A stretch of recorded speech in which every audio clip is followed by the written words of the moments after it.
Halo, Assalamualaikum warahmatullahi wabarakatuh.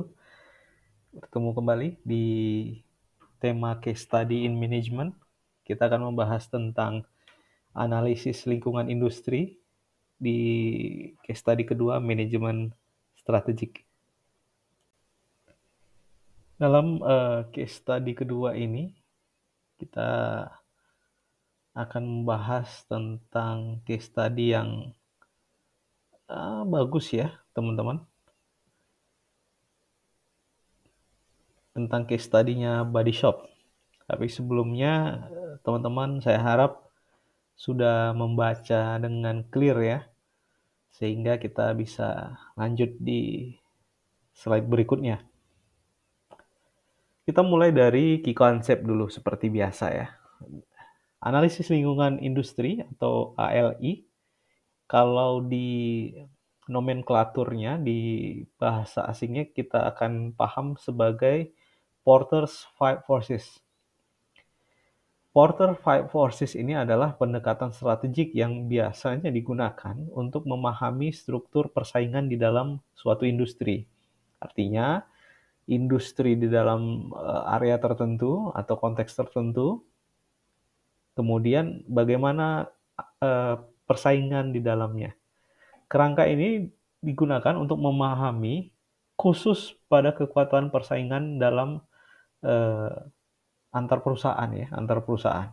Dan seberapa menarik industri tersebut untuk dimasuki atau dipertahankan. Teman-teman bisa gunakan konsep ini untuk mengetahui apakah bisnis yang teman-teman mau eh, lakukan ya, itu memang kira-kira punya potensi ke depannya atau tidak. Sebaliknya, kalau saat ini teman-teman punya usaha itu, analisis ini juga bisa digunakan untuk melihat bagaimana kondisi existing di dalam industri. Apakah teman-teman harus berubah, ya, berubah sekarang atau melakukan penetrasi atau menggunakan strategi yang lama tapi lebih intens, gitu ya. Konsep berikutnya adalah industry disruption and transformation. It is because COVID-19 ya, because COVID-19 everything's gonna be changes. Dimulai dari digitalisasi ya. Kemudian ada Gen Z atau generasi baru pengguna ya. Khususnya dalam konteks studi kasus kita ini, dalam konteks beauty ya. Gen Z itu merupakan salah satu konsumen karena umurnya memang sudah cocok di tahun video ini dibuat ya. Kemudian ada tren clean beauty, vegan, or anti-animal testing. Jadi setelah era-era yang baru ini, di mana Gen Z terutama dan generasi setelah Gen Z itu well literated. Jadi mungkin ya teman-teman yang sedang melihat video ini juga adalah salah satu orang yang well literated. Teman-teman bisa punya informasi dari manapun, bisa mencari informasi dari manapun, ya kan? So it is called well literated. Nah, karena well literated, maka punya uh, orientasi sendiri-sendiri begitu.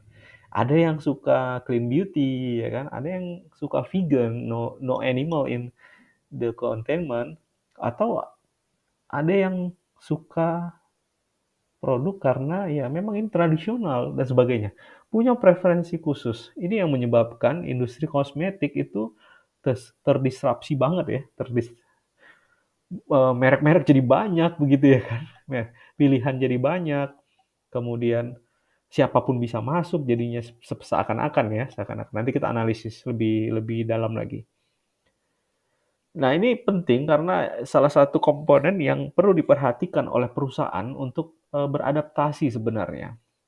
Even it is hard to change ya, tapi uh, disrupsi atau gangguan yang terjadi di dalam industri itu menyebabkan ya kita harus berubah.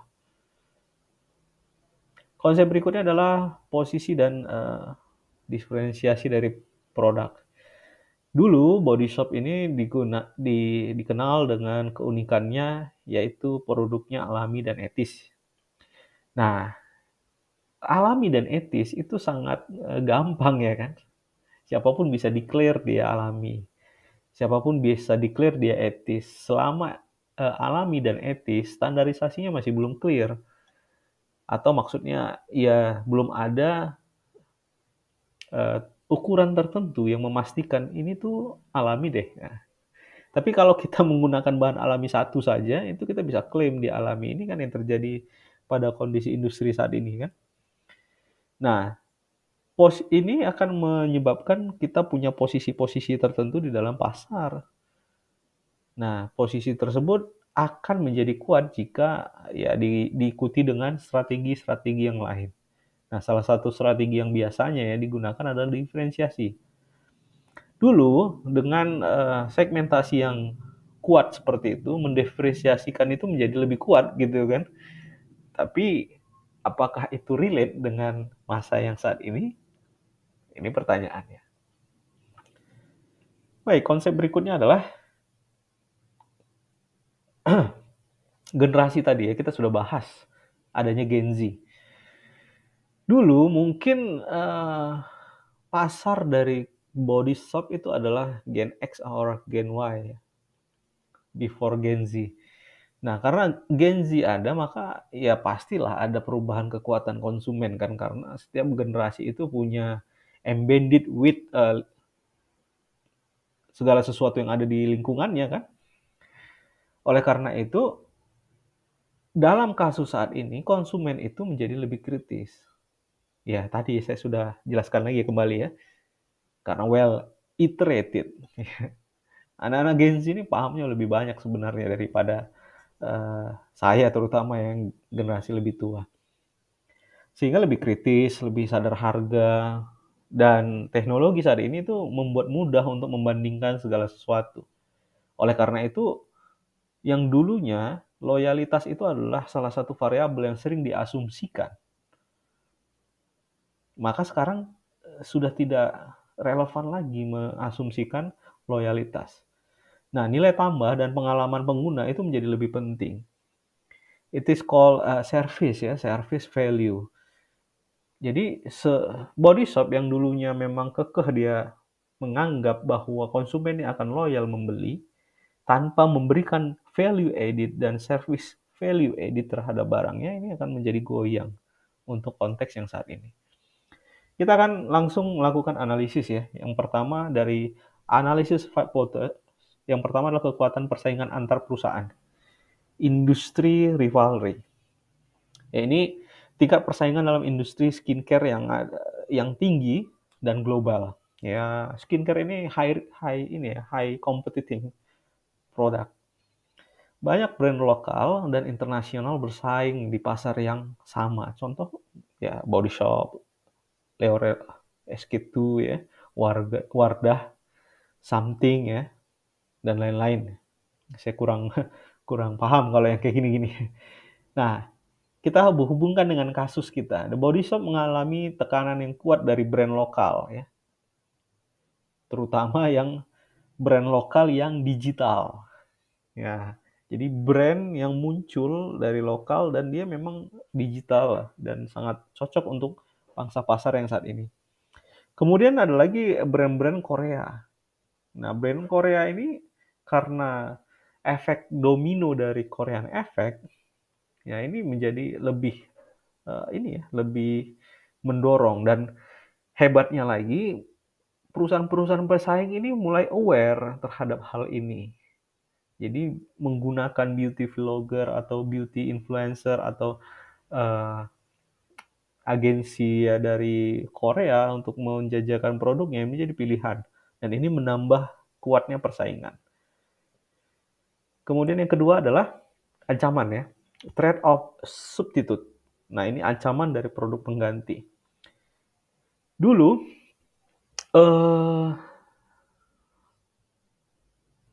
produk-produk seperti body shop ini atau yang bersifat kosmetik begini ya, itu memang sulit ya.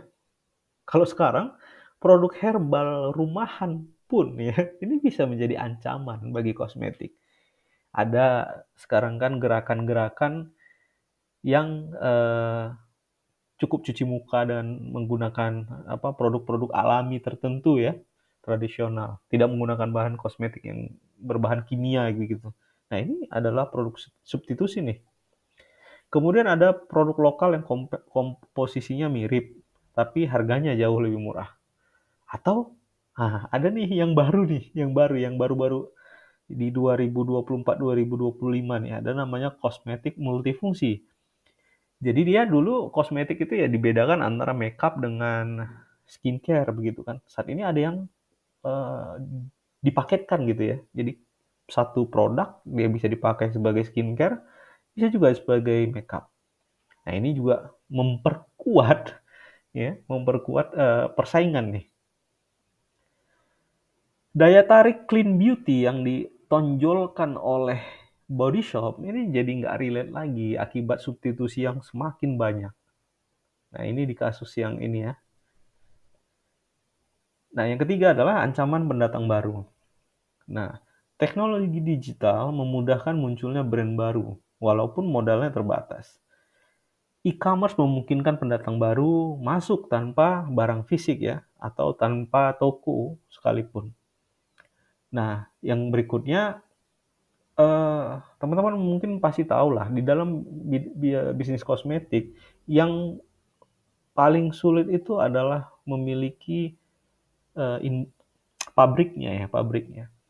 Tapi ada beberapa pabrik itu yang menyediakan proses pengelolaan. Nah, keluarnya itu produk tanpa merek.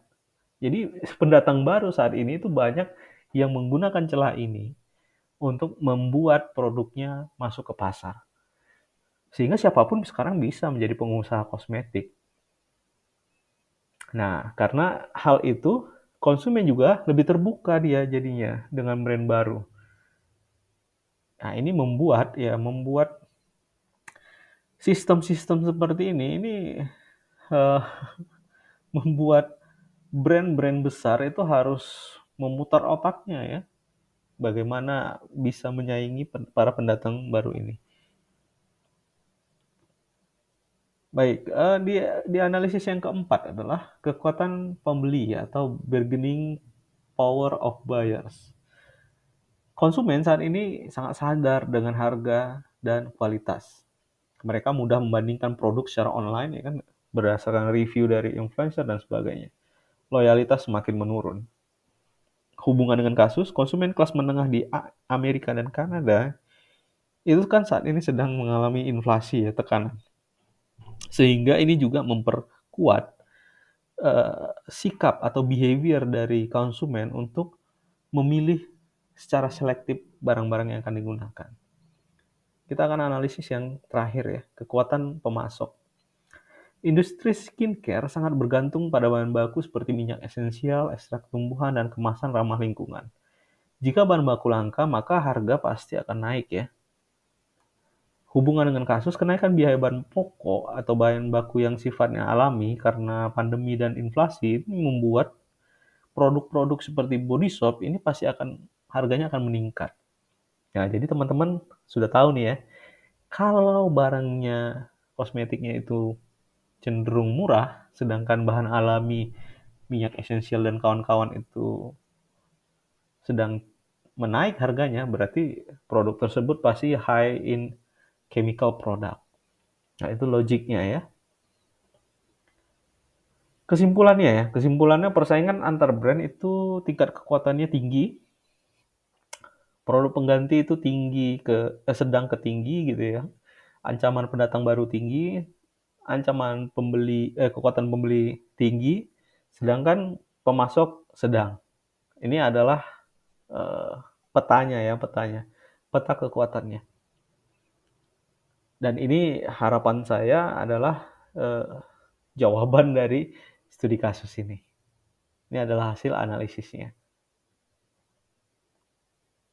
Reflektif. Jadi kita merefleksikan nih, kenapa sih Body Shop gagal bertahan? Yang pertama adalah analisisnya adalah brand identity yang seperti natural, etis, ramah lingkungan ini tidak lagi unik. Karena itu tadi ya, sebenarnya karena ukurannya tidak jelas sebenarnya. Walaupun ya ada katakan itu jelas, menurut saya tidak.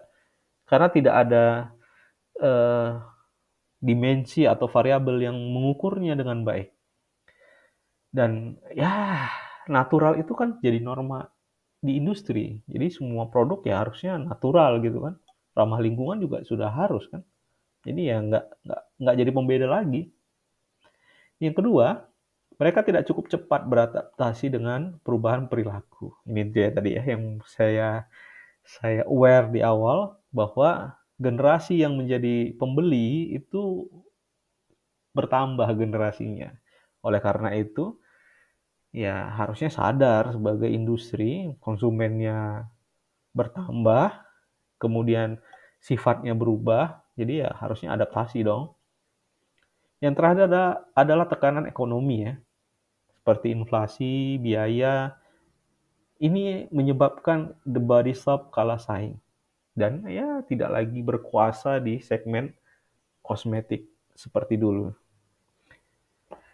Baik, reflektifnya adalah kita pakai quote dari Heraclitus, yaitu the only thing that is constant is changes.